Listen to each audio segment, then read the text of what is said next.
Graça e paz, irmãos e irmãs. Mais um domingo de escola dominical, nossa classe única. Estamos aqui no nosso estudo 20 e hoje nós vamos falar dos Salmos. Todo ser que respira, louve ao Senhor, aqui é a nossa revista, Histórias da Salvação, Antigo Testamento. Nós vamos ler o Salmo 150, que é um salmo bem conhecido.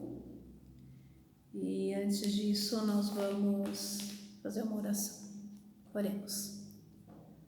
Pai bondoso, nós queremos te agradecer por esse tempo, Senhor, de estudo. E queremos pedir, Senhor, que nos abençoe, que nos faça compreender as tuas escrituras, Senhor, nessa manhã. Possamos praticar, Senhor Jesus, em nossas vidas, Pai. Em nome de Jesus que nós oramos. Amém. Então vamos lá? Então a gente vai ler aqui o Salmo 150, que diz assim, ó. Aleluia! Louvem a Deus no seu santuário, louvem a Deus no firmamento, obra do seu poder. Louvem-no pelos seus poderosos feitos, louvem-no segundo a sua imensa grandeza, louvem-no ao som de trombeta, louvem-no com harpas e liras, louvem-no com tamborins e danças, louvem-no com instrumentos de corda e com flautas, louvem-no com símbolos sonoros, louvem-no com símbolos retumbantes, todo ser que respira, louve ao Senhor. Aleluia. É uma delícia de ler esse texto, né? A gente fica imaginando aqui todos os instrumentos, como é maravilhoso louvar ao Senhor. Então, o livro dos Salmos é o mais antigo inário e livro de orações que faz parte da vida religiosa do povo de Deus. Ele contém súplicas, hinos, poemas de vários autores. Esse livro, junto com o livro de Jó, Provérbios, Eclesiastes, Cântico dos Cânticos, são os livros poéticos do Antigo Testamento. Então vamos lá, o Salmo 150, bastante conhecido, né, pelo convite para louvar ao Altíssimo com vários instrumentos musicais, agrega além desse, né, e outros dois convites, o primeiro para louvar a Deus no seu santuário, né, o primeiro versículo, parte A, e o segundo para louvá-lo no firmamento, né, que é a parte B do versículo. Esse primeiro se destina à comunidade de fé, os filhos e filhas criados para o louvor da glória de Deus. Já o segundo tem outros destinatários. Quem poderia louvar a Deus no firmamento, senão os seres celestiais que permanecem dia e noite diante dele, ou seja, os seus anjos. E aí a gente tem referência aí no Salmo 91. A gente também conhece bem esse salmo, né? Algumas pessoas até falam, declamam, né? O Salmo 91, e no 11 diz assim, ó, porque aos seus anjos ele dará ordens a seu respeito para que guardem você em todos os seus caminhos, né? Então tem aqui uma referência. Vamos lá. E no capítulo 103, também tem uma referência aí dos anjos, no 103, versículo 20. Bendigam o Senhor, os seus anjos, valorosos em poder, que executam suas obras e obedecem à palavra. Então, aí duas referências de que quem pode louvar a Deus no firmamento são os seus anjos, né?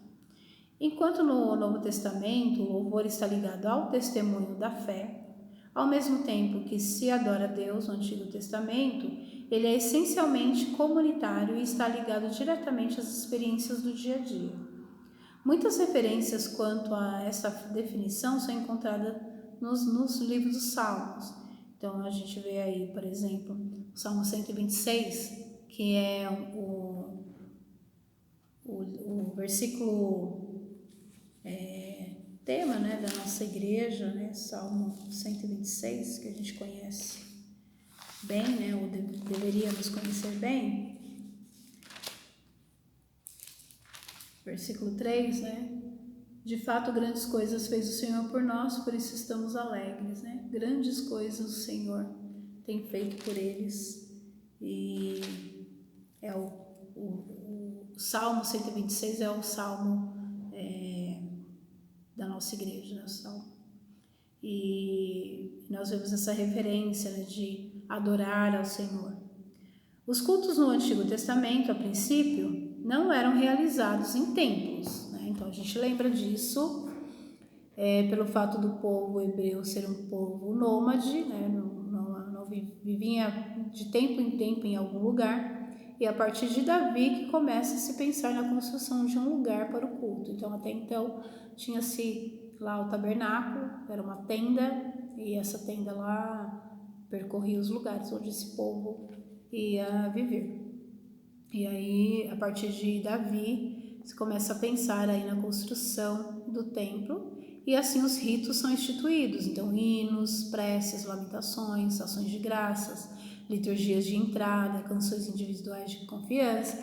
E é interessante a gente pensar nisso, porque a Igreja Metodista, ela tem uma preocupação muito grande com a liturgia do culto, né? Então, todos os momentos do culto, eles são pensados e eles têm uma finalidade, né? Então, quando nós vamos começar o culto, por exemplo, nós temos uma oração de invocação, uma oração de adoração, a gente tem uma leitura de adoração, e aí vai se passando aí para os outros momentos culticos, né? E todos eles vão preparando o povo para ouvir a palavra e depois para ser ministrado ali, para ter um momento ali de dedicação, né? Um momento ali de envio, enfim. Vale ressaltar que é Salomão que o templo é edificado, né? Então, Davi, ele prepara, né? Ele tem pensa, né? Como vai ser o templo, enfim, mas quem realmente constrói, edifica o templo foi Salomão, por volta aí de 952 a.C., a fim de que o povo tivesse um lugar para celebrar o culto a Deus. Nós temos a igreja, né, o templo, né, que é um lugar especial para adorarmos ao Senhor, e isso lá desde 952 a.C. foi instituído lá por Salomão. Com o imperativo louvai, então a gente lê aí no Salmo 150 várias vezes, né? Então elas são repetidas 10 vezes. O Salmo convida todos os seres para louvar o seu Criador, o Deus Todo-Poderoso. Então, o Salmo 150, versículo 2, louvem-no pelos seus poderosos feitos segundo a sua imensa grandeza, né?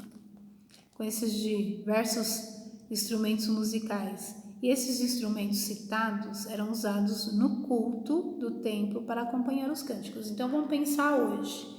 Então nos nossos cultos nós usamos violão, guitarra, contrabaixo, bateria, teclado, saxofone. Algumas igrejas têm orquestra e aí tem todos os instrumentos de sopro, né, maravilhosos, instrumentos de cordas maravilhosos. Então hoje a gente tem aí uma infinidade de instrumentos musicais que podemos adorar ao Senhor. Eles eram usados para acompanhar os cânticos e harmonizar ainda mais o louvor dirigido a Deus. Claro, o maior, né? E aí no último versículo diz, né? Todo ser que respira louve ao Senhor. Nós já aconteceu isso, né? De dar pane nos instrumentos, na aparelhagem de som e a gente louvar com a nossa voz. E é maravilhoso quando nós louvamos ao Senhor com a nossa voz, quando nós estamos lá no nosso quarto, às vezes tomando banho e começamos a cantar, é maravilhoso. Trombeta, saltério, harpa, aduf, né? Aduf é uma espécie de pandeiro quadrado, olha só. Flauta, instrumentos de cordas, órgãos, símbolos sonoros e altissonantes, né? Que são os pratos de metal usados para marcar os compassos, né? Então a gente pode pensar aí na bateria. em outros instrumentos nesse sentido. Outros também eram utilizados, tais como o chofar, que é um chifre de animal usado como instrumento de sopro para fins rituais, como sacrifício. A gente utilizava o chofar, acho que o ano passado, vocês devem lembrar, vocês vão lembrar, né? A gente ouvia, se eu não me engano, foi quando nós estávamos orando pela vida do pastor Gama, então nós orávamos ao som do chofar, né? É algo que o Senhor deu ali para os irmãos. Grande harpa, né? A gente vê muito em orquestras hoje, né? Não é tão comum. A gente vê, por exemplo, em igrejas. O quinor é uma espécie de lira, um instrumento de corda semelhante a uma harpa em tamanho bem menor. E pífano, uma pequena flauta transversal. Então, esses são os instrumentos que nós vimos citados aí no livro de Salmos, né? Os instrumentos que eram usados naquela época. E muitos deles a gente ainda usa até hoje, né? Nos cultos, enfim. Então, vários autores escreveram os livros dos Salmos. Então, a gente vê lá, por exemplo, o mais famoso deles é o rei Davi. Nesse precioso livro, leigos, sacerdotes, levitas, reis, pessoas alegres, outras entristecidas, algumas cantando sua vitória, outras confessando sua fragilidade, saudosistas, enfermas, pecadoras, pessoas carentes de Deus, que contribuíram para que essa obra se tornasse muito próxima da realidade humana. Então, eu acho que o livro de Salmos, eu acho que é um dos mais lidos, né? Em todo culto a gente lê pelo menos um salmo, né? Pelo menos um a gente lê. Deus se revela, né? Se compadece dos seus filhos e filhas através de muitos capítulos aqui do livro dos Salmos. A Bíblia nos mostra a importância da música e do louvor para muitas pessoas e as razões que levam ao cantar ao Senhor. Também nos mostra a diferença entre o louvor e a adoração. Enquanto na adoração exaltamos a Deus aquilo que Ele é, os seus atributos, né? Grande, forte, santo. No louvor, nós reconhecemos e glorificamos a Deus por aquilo que Ele faz. Olha só que interessante, né? Deus perdoa, dá saúde, dá vida, dá o pão de cada dia. Por isso, todo louvor e adoração devem ser direcionados tão somente a Deus. Tal como explícito, né, no Salmo 150. Aleluia! Louvai a Deus, louvai-o no firmamento, louvai-o. Faz parte da nossa missão cultuar comunitariamente ao Senhor. A gente pode adorar ao Senhor sozinhos, podemos, mas é muito bom quando nós adoramos ao Senhor comunitariamente. Este culto deve ser altamente participativo, inserido no dia a dia da comunidade e pode ser espaço para expressar as angústias, as lutas, as alegrias e as esperanças do povo. É uma oportunidade de apresentar o convite da salvação, aceitar Jesus como Salvador. Quando a gente fala assim, expressar, né, tudo, né? Então nós temos um momento, por exemplo, de confissão, que nós nos colocamos ali para reconhecer que nós não somos nada, que nós dependemos de Deus e que nós somos pecadores e que nós somos perdoados por esse Deus, né? E por isso que nós estamos diante dele. É uma oportunidade de apresentar o convite da salvação e aceitar a Jesus como o seu Salvador. O culto não termina no último hino e a bênção apostólica, né? Então, ele termina ali, vamos dizer, aquele momento, né? Mas o culto, ele continua no nosso cotidiano e se completa no oferecimento da vida em atos de amor e justiça. Olha só que maravilha. Então, a gente vai aos domingos na igreja, né? Agora a gente assiste aos cultos, né? Nós participamos do culto online ou aqueles que conseguem ir na igreja presencialmente fazem ali o seu momento cultico no domingo e nós somos enviados ali para a semana. E nessa semana nós temos que expressar o amor, nós temos que mostrar a justiça, né, do Senhor, do reino de Deus. O culto e o louvor nunca são atitudes isoladas e separadas da vida diária do povo de Deus. E é interessante que eu já devo ter contado isso algumas vezes, mas um dia eu fui num culto que só teve louvor, mais nada. Então cantamos, delícia cantar, né? E de repente teve uma oração final e cada um foi para sua casa. E eu falei assim, nossa, ficou faltando alguma coisa. Porque o culto, eles não são isolados, né? O culto e o louvor, ele precisa ter um começo, um meio e um fim. Então, nós estamos num espaço em que nós vamos aprendendo a adorar esse Deus e aprender a ouvir o que esse Deus tem a nos falar. Apelos por mais espiritualidade e mais louvor sempre estão em ordem, mas é necessário considerar que tipo de espiritualidade e que tipo de louvor nós estamos falando. A espiritualidade bíblica é uma experiência com Deus que nos leva a pessoa a uma ação responsável no mundo. Então, é muito comum a gente ouvir, né? Às vezes a pessoa louva, né? Fecha os olhos, levanta as mãos, né? Não que isso seja proibido. Vocês vão entender porque eu estou dizendo isso. Chora, se emociona, enfim. Mas aí na segunda-feira, né? A pastora Filodélia falava muito isso, né? No domingo veste a capa de crente, aí vai para a igreja com a capa de crente, aí adora o Senhor com a capa de crente, e aí na segunda-feira pega a sua capa de crente, coloca lá atrás da porta, lá pendurada, e sai como se fosse outra pessoa, né? E a gente precisa continuar expressando essa nossa adoração em todos os lugares que nós passamos. A gente precisa ser uma pessoa responsável nesse mundo.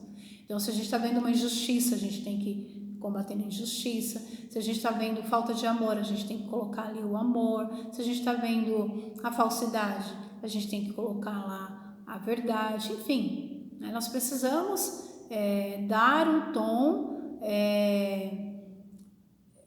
O mundo onde nós vivemos, nessa sociedade em que nós habitamos e que a gente tem o nosso papel social, sim, e o nosso papel social não se desassocia da nossa crença, daquilo que a gente acredita. Não pode ser assim. A gente precisa ser coerente com aquilo que a gente faz e fala no domingo. Eu preciso fazer e falar durante a semana nos lugares onde eu vivo, né? Eu não vivo 100% dos meus dias dentro da igreja, né? Seria até interessante, né? Se a gente pensar, é muito mais fácil ser crente dentro da igreja, né? E a gente não precisa ser crente dentro da igreja, a gente precisa ser crente em todos os lugares. Os salmos é uma experiência pessoal e interna que se expressa na comunidade de fé em testemunho público e coletivo. Então, eu adoro esse Deus. Eu reconheço que Ele é o Deus dos deuses, que Ele é o Senhor dos senhores, que Ele é o Senhor da minha vida. Eu reconheço que Jesus é o Salvador da minha vida. E eu tenho que expressar, né, essa minha crença através das minhas atitudes, do meu testemunho, né? A gente costuma falar que o testemunho, ele fala muito mais do que as palavras. Porque não adianta eu falar que eu amo o fulano se a minha atitude não mostra isso. Então, não faz sentido, né? Então, os salmos nos inspiram e nos aproximam do Pai. Eles expressam os anseios da alma humana e a glória de Deus se revela. A espiritualidade de um povo, assim como os nossos cânticos e louvor e nossas orações. E olha só, né, se eu falar com você aqui, quantos salmos você conhece, uma música, uma canção dos salmos, né? A gente canta muitos, né? Salmos, né? Salmo 96, cantai ao Senhor um cântico cântico novo, cantai ao Senhor, todas as terras. Salmo 23, a gente conhece uma infinidade de músicas com Salmo 23, vou cantar uma bem antiga. O Senhor é o meu pastor e nada me faltará. Essa é bem antiga, mas tem muitos, que as palavras da minha boca e o meditar do meu coração sejam sempre agradáveis a ti, Senhor. Então, nós temos inúmeros cânticos que tem os salmos como a letra, do louvor. Então, isso é maravilhoso. Podemos aqui ficar pensando, Salmo 139, sonda-me, Senhor, e me conheces. Também tem várias versões desse cântico. Salmo 138, eu te louvarei, Senhor, de todo o meu coração. Essa é bem antiga também. Eu te louvarei, Senhor, de todo o meu coração. Na presença dos deuses a ti cantarei louvores.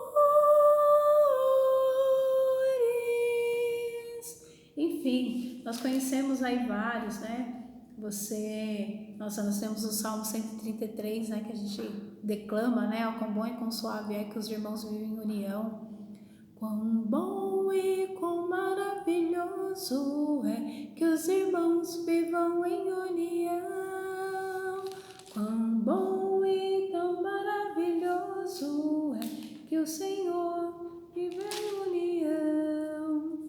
124, se não for ao Senhor, enfim, dá pra gente ficar aqui. O Salmo 120, lindo. Na minha angústia clamo ao Senhor e Ele me ouve. Nossa, tem um hino belíssimo, com esse Salmo 120. Então, nós temos inúmeros, louvores que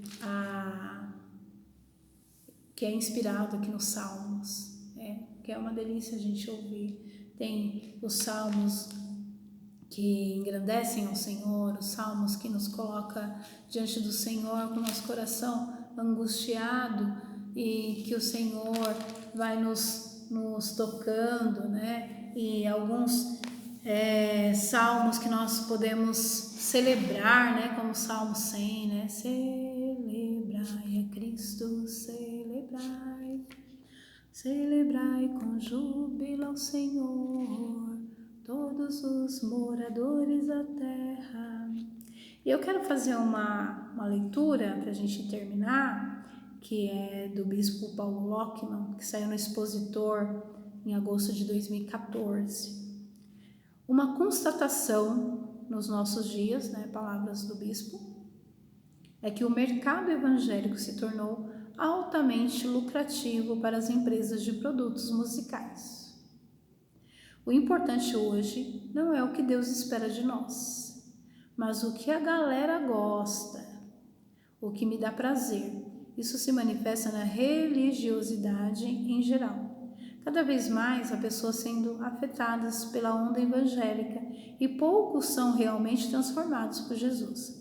Há também uma necessidade intensa de novidades, fruto da lógica do consumo do mercado, que você precisa produzir e vender. Desse modo, a música evangélica, o gospel, virou artigo da moda e do consumo. Então, novas ondas surgem, muitas não resistem a uma análise bíblica fundamental, e o problema é que, com a capacidade que a música tem de formar hábitos, valores e conceitos, nós estamos correndo sérios riscos de perder o rumo, de tirar o foco de Jesus. Então, hoje nós temos uma infinidade de cantores evangélicos, gospel, pessoas que a gente fala assim, nossa, eu nem sabia que fulano cantava gospel, Essa semana eu fiquei sabendo de uma pessoa que gravou um CD de música evangélica, eu nem sabia que ele ia na igreja, enfim, mas não vem ao caso aqui. Mas a gente tem que ficar preocupado em pensar o tipo de música que nós temos ouvido, né? Se elas realmente falam de Jesus da forma como Jesus é, fala de Deus da forma que Deus é, fala do Espírito Santo como é, fala da vida da comunidade cristã como realmente ela é. Nós temos os princípios bíblicos que eles devem ser fundamentados, então a gente não pode cantar qualquer coisa, então a gente tem que ouvir a letra e entender se realmente aquela letra ela fala dos princípios bíblicos, né? Se ela está em ordem com a palavra, né? Então, esse é um cuidado que nós precisamos ter. E quando nós cantamos, por exemplo, os salmos, a gente não tem dúvida, né? Porque é a palavra cantada. Então, isso é maravilhoso. E eu quero convidar você a se colocar diante do Senhor nesse momento, para a gente louvar ao Senhor através da nossa oração, louvar ao Senhor, agradecer a esse Deus Todo-Poderoso, né? E vou fazer uma leitura do Salmo 136 como nossa oração, que diz: bendizei ao Senhor. Vou ler alguns versículos porque o texto é bem grande.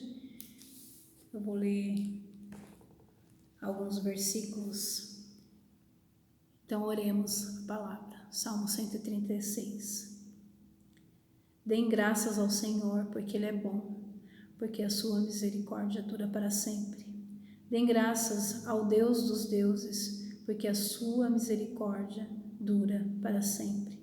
Deem graças ao Senhor dos senhores, porque a sua misericórdia dura para sempre. Ao único que opera grandes maravilhas, porque a sua misericórdia dura para sempre. Aquele com quem entendimento fez os céus, porque a sua misericórdia dura para sempre. Aquele que se estendeu a terra sobre as águas, porque a sua misericórdia dura para sempre. Aquele que fez os grandes luzeiros, porque a sua misericórdia dura para sempre. Então, que o Senhor nos abençoe e nos guarde e nos dê o desejo de louvar e adorar ao Senhor.